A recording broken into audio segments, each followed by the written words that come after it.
And joining me now to talk more about it is the CEO of DigitalOcean, Patty Srinivasan. Patty, thank you so much for joining. Thank you for having me here. It's wonderful to be here in the middle of all the action. We're going to talk about these great earnings that the company just posted, but first let's start by getting an overview from you about your firm for our viewers who might not be familiar. Sure. Yeah, DigitalOcean is a cloud infrastructure provider, and we were actually founded here in the city about 12 years ago, and we have grown considerably since then.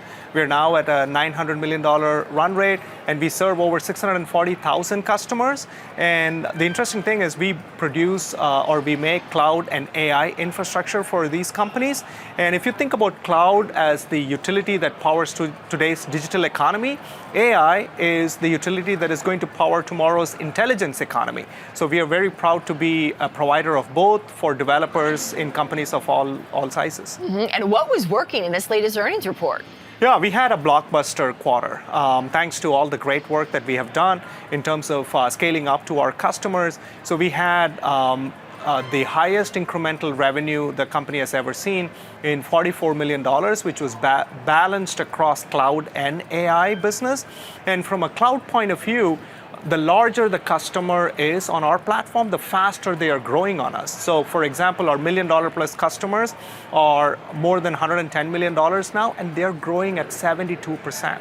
So we have taken a very focused view of that. So that's one segment that is doing really well. And on the other side, our AI business is relatively new. We started doing that maybe 4 or 5 quarters. And for the 5th consecutive quarter, that business has doubled in size in terms of revenue. And customers are loving how we have unified and what we call as an agentic cloud. Yes. It is a unified cloud and AI platform for developers that are trying to build AI or consume AI. Are you working with other chip companies in this AI space as you look to grow in that area? Absolutely, yeah. So we work with both NVIDIA, which is the leader in this space, but also with AMD, because we are focused on what we call as inferencing. So inferencing is when companies start using AI.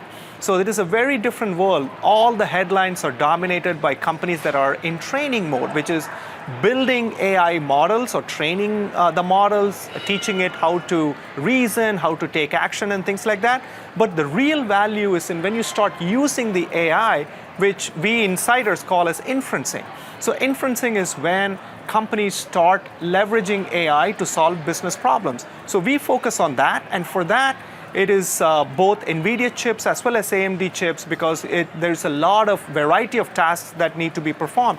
And even CPUs come into the picture, because when you start consuming AI, you need to do a lot more than just crunch numbers or matrices in terms of building the models. How can this help startups and partners within the AI space? Yeah, it's a great question. So we focus our AI energy into the AI startup ecosystem, and there are thousands and thousands of new AI native startups that are coming up, solving very specific business problems, right? Whether it is CRM or customer service, customer support, advertising technology, all of these micro segments are now going to get disrupted with startups taking an AI-centric view of the world. If this segment was discovered after AI, how would that look like? So we are working very closely with an extended ecosystem of tool chain providers to startups to venture capital ecosystem to build a platform where AI native companies can come consume AI without swallowing all the complexity, because we make it super simple and affordable for these companies so that they can put AI to action in service to consumers. Quickly, Patty, what can you tell me about Fall.ai? Yeah, Fall.ai is a very valuable customer for us. Fall.ai, what they do is they curate a set of generative media models. So generative media models are taking in text input and creating images, creating video and things like that. And they're one of the leaders in this space. Not only are they a big customer of ours, we recently announced a big partnership. Now they are making their hundreds of generative media models running on the DigitalOcean platform, targeting AI native companies to build video and media models available on the DigitalOcean platform. DigitalOcean CEO Patty Srinivasan, thank you so much for joining me in studio, and congratulations. Thank you, appreciate it. Great to have you.